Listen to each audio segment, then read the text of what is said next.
Astagfirullahaladzim, alladzi la ilaha illa huwal hayyul qayyum.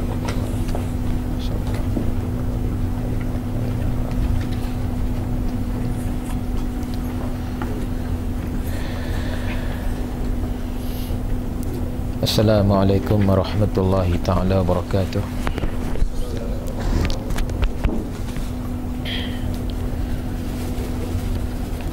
Alhamdulillahi rabbil alamin. Wassalatu wassalamu ala sayyidil mursalin wa ala alihi wa sahbihi ajma'in. Rabbi syrah li sadri wa yassir li amri wahlul 'uqdatam min lisani yafqahu qawli. Wala hawla wala quwwata illa billahil aliyyil azim. Wala hawla wala quwwata illa billahil aliyyil azim. Wala hawla wala quwwata illa billahil aliyyil azim. Qala al-Imam Al-Ghazali rahimahullahu ta'ala wa nafa'ana bihi wa bi'ulumihi fi darain amin. Katanya, wahai anakku yang tercinta, janganlah engkau jadi orang yang muflis pada amalnya, dan janganlah engkau jadikan dirimu itu kosong daripada perkara yang berfaedah. Dan yakinlah bahawasanya semata-mata ilmu itu belum dapat menjamin keselamatanmu di akhirat kelak. Umpamanya, kalau seseorang ada memiliki 10 bilah pedang yang sangat tajam dan juga bermacam-macam senjata yang lain lagi, dan dia pula adalah seorang yang berani dan sangat cekap dalam peperangan, lalu datang seekor singa yang garang dan terus menyerangnya, maka apa pendapatmu? Apakah semata-mata memiliki segala senjata tadi tanpa menggunakannya sudah cukup untuk menangkis serangan singa itu? Sudah tentu tidak. Segala senjata itu baru bermanfaat apabila ianya digunakan oleh tuan empunya senjata itu. Maka begitulah keadaan seseorang yang telah mengetahui ratusan ribu masalah ilmu, tetapi ia tidak beramal dengannya, maka segala ilmunya tidak akan bermanfaat kecuali setelah diamalkan. Sama pula keadaannya dengan seorang yang diserang sakit demam panas dan sakit kuning, yang biasanya ia dinasihatkan meminum ubat sakanjabin dan kashkab, maka tidak akan hasil sembuhannya kecuali dengan meminum ubat tersebut. Dalam hal ini disebutkan satu syair dalam bahasa Parsi yang artinya, seandainya engkau menimbang 2000 kati arak, maka engkau tidak akan mabuk sehingga bila engkau meminumnya. Maka jika engkau belajar ilmu 100 tahun lamanya dan engkau menghimpunkan 1000 buah kitab, engkau masih belum layak mendapat rahmat Allah Ta'ala kecuali dengan mengamalkan ilmu itu. Allah Ta'ala telah berfirman, wa allaysa lil insani illa ma sa'a. Maksudnya, dan sesungguhnya manusia itu tidak akan mendapat sesuatu kecuali apa yang diusahakannya. Dan firman-Nya lagi, faman kana yarju liqa'a rabbih falyamal 'amalan salihan. Maksudnya, maka sesiapa yang mengharap akan bertemu Tuhannya, maka hendaklah ia beramal akan amalan yang soleh. Dan firman-Nya lagi, jazaa'an bima kanu yaksibun. Maksudnya, balasan yang diberikan kepada mereka itu adalah sebagai balasan bagi amal yang telah mereka lakukan. Dan firman-Nya lagi, innal ladzina amanu wa 'amilus salihati kanat lahum jannatul firdausi nuzula khalidina fiha la yabghuna anha hiwala. Maksudnya, sesungguhnya orang-orang yang beriman dan beramal soleh adalah syurga Jannatul Firdaus itu sebagai tempat tinggal mereka. Mereka kekal di dalamnya dan mereka sudah tidak mahu lagi mencari tempat yang lain daripadanya sebagai gantinya.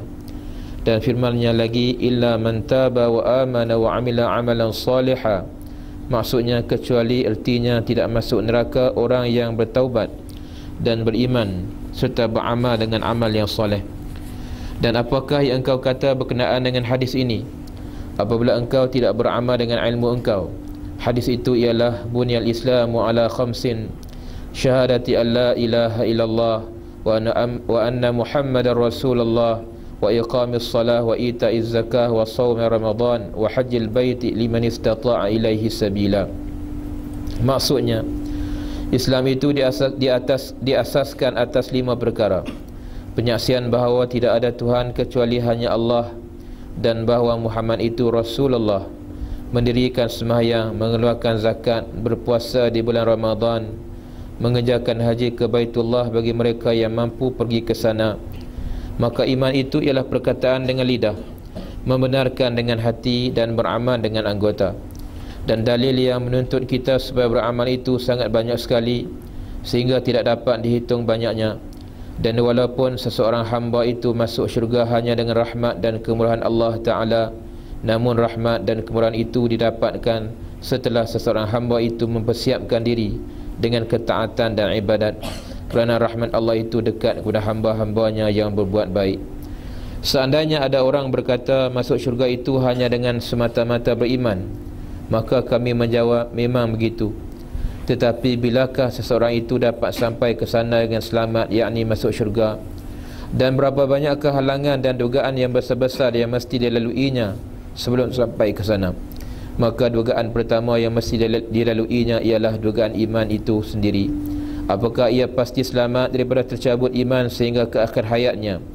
Dan apabila ia telah mati dalam keadaan beriman, maka apakah telah pasti pula bahawa dia tidak muflis atau rugi?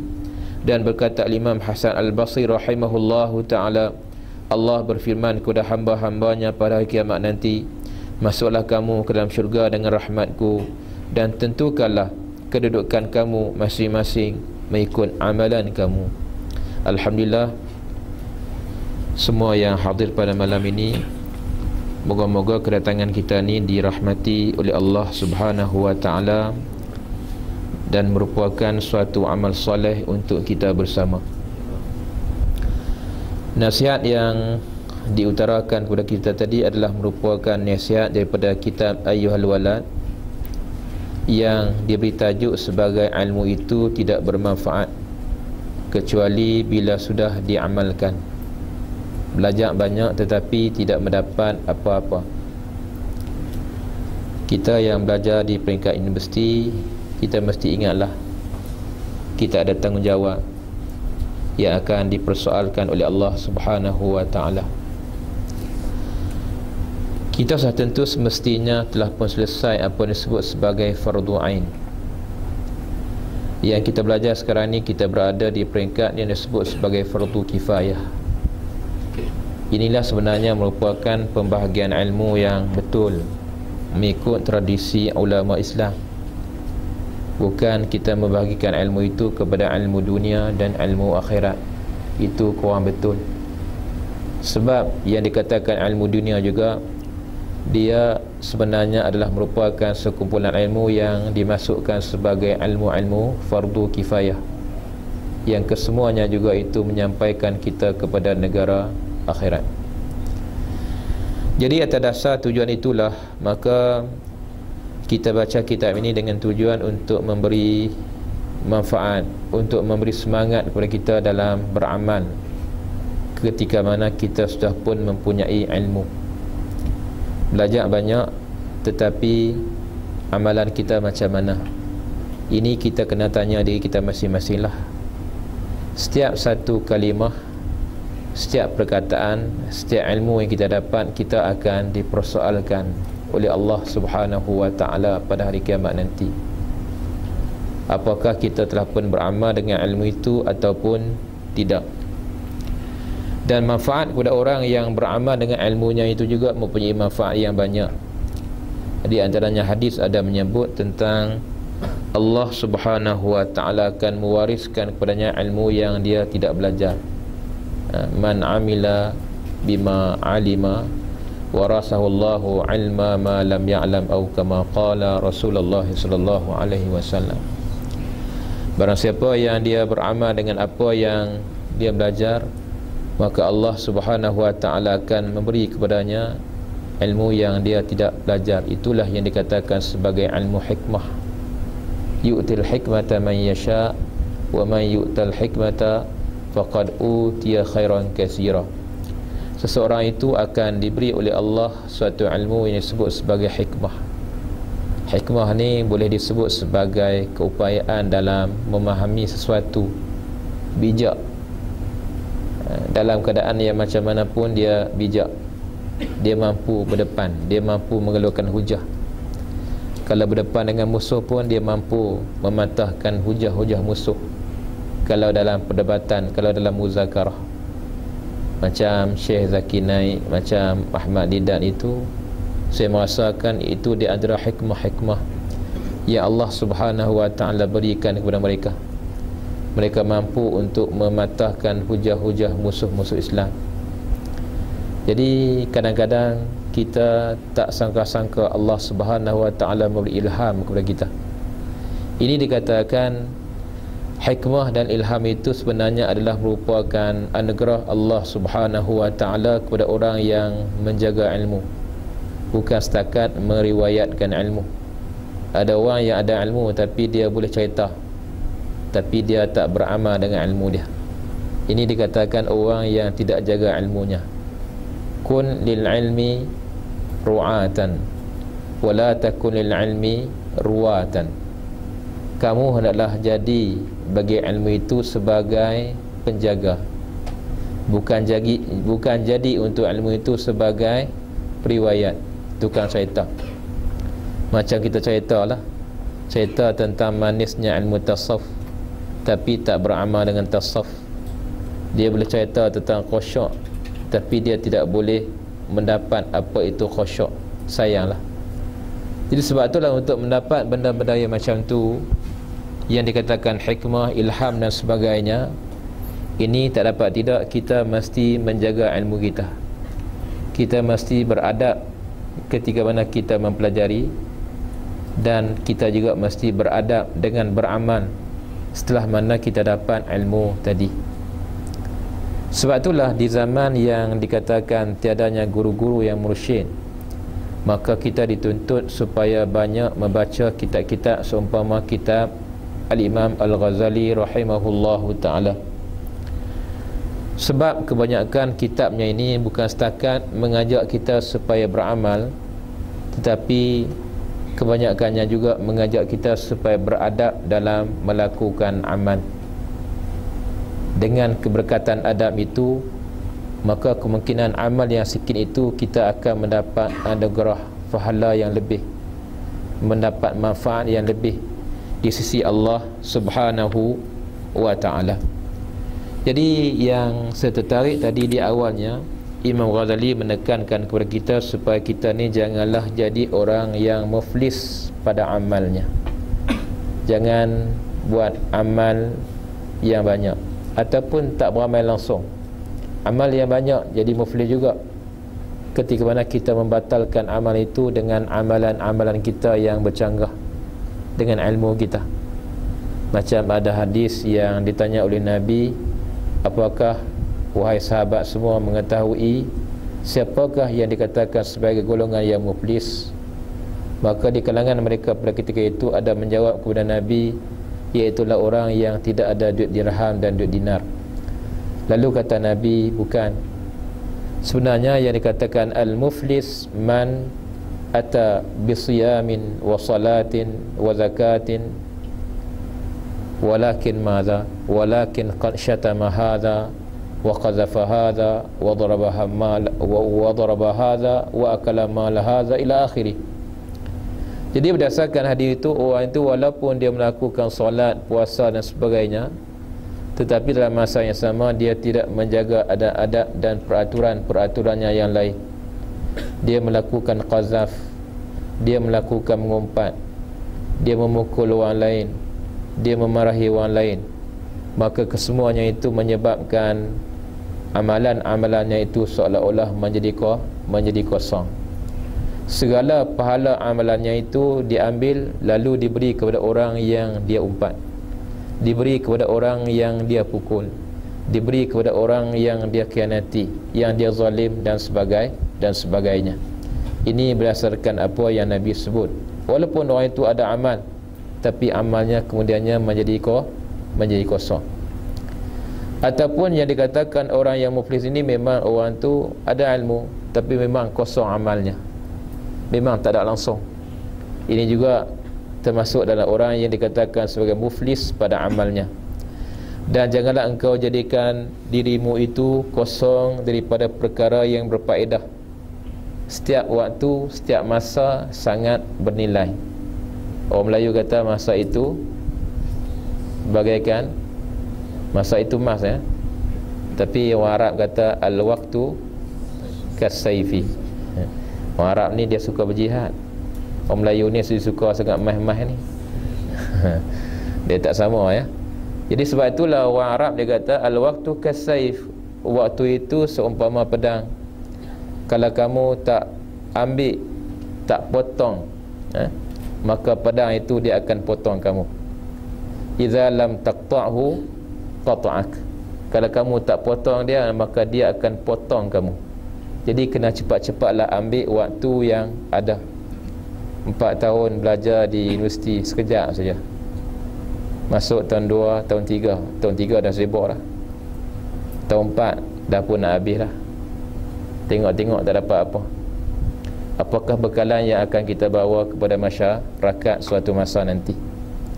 Sama ada yang kita yang belajar ni belajar dalam bidang yang tiada kaitan dengan agama secara langsung, yang disebut sebagai fardu kifayah tadi, ataupun orang-orang yang memang belajar dalam bidang agama secara langsung, ilmu fiqh, usuluddin dan sebagainya, kesemua kita ini ada tanggungjawab kepada masyarakat suatu masa nanti. Tanggungjawab terhadap diri kita, tanggungjawab juga kepada ummah. Ini satu persoalan yang kita kena hati-hati dan kena bersungguh-sungguh. Jangan biarkan satu saat waktu pun terbuang sia-sia. Jangan. Sebab tu kalau kita mengaji, kita mengkaji tentang cara orang nak perbaiki masyarakat, nak perbaiki ummah, maka kita akan berjumpa dengan sebuah kitab umpamanya sebuah gerakan Islam, iaitulah gerakan Ikhwan Muslimin. Di antaranya iaitulah tak dapat tidak gerakan kita ni bertujuan untuk memperbaiki individu, islahul fardi. Di antara individu yang kena diperbaiki itu, maka individu itu mesti mempunyai 10 ciri-ciri yang dikatakan sebagai seorang individu yang sempurna. Salah satu ciri-ciri itu iaitulah dikatakan an yakuna harisan ala waqtih. Hendaklah dia sentiasa menjaga waktunya.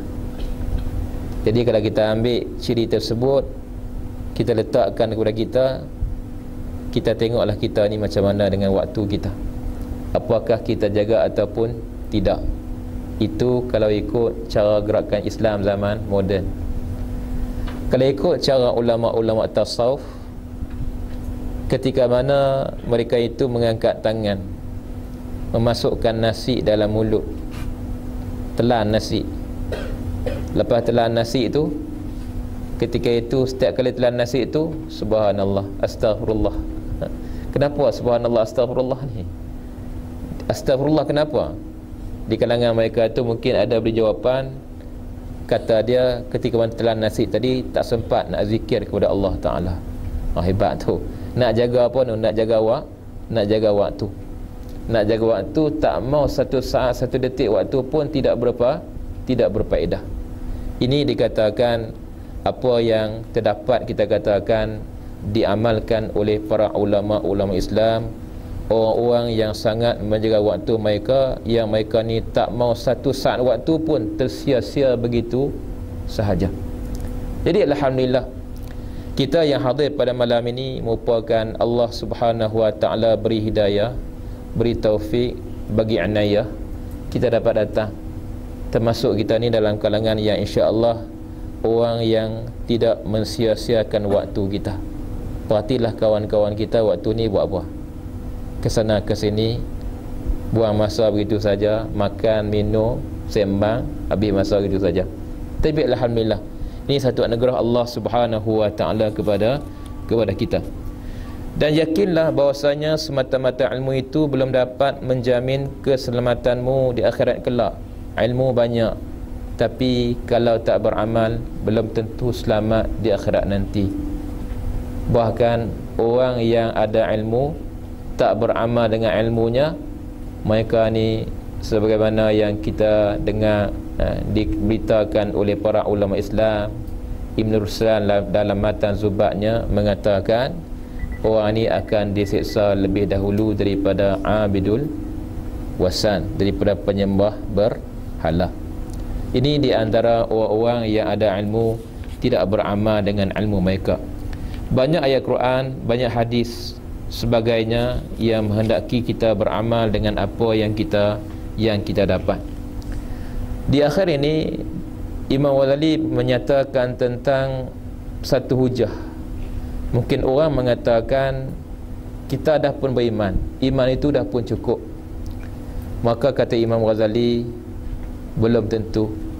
Sebab iman itu ada ujiannya, ada dugaannya. Iman kita ni dia boleh bertambah, dia boleh berkurang. Bertambahnya iman dengan bertambahnya amal, berkurangnya iman dengan kurangnya amal. Jadi takut iman yang kurang tadi dengan sebab kurangnya amal, iman tersebut dia kurang sampai ke peringkat tercabut terus. Ini yang kita takut. Jadi demi nak menjaga iman tu, bermakna iman itu kena dibajai, kena diseburi. Cara nak seburkan iman iaitulah dengan melakukan amal soleh sebanyak mungkin. Ada petua di kalangan orang yang bertanya kepada guru-guru, dia mengatakan, saya ni seorang yang banyak melakukan maksiat. Saya tak suka melakukan amal soleh. Saya suka buat jahat. Teringin sangat nak buat jahat.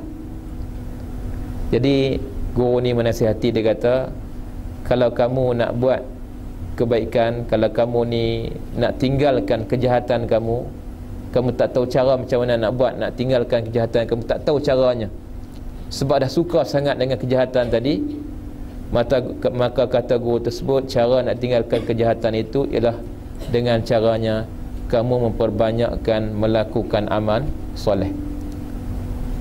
Dia buat jahat, tapi cubakan banyak juga melakukan amal soleh.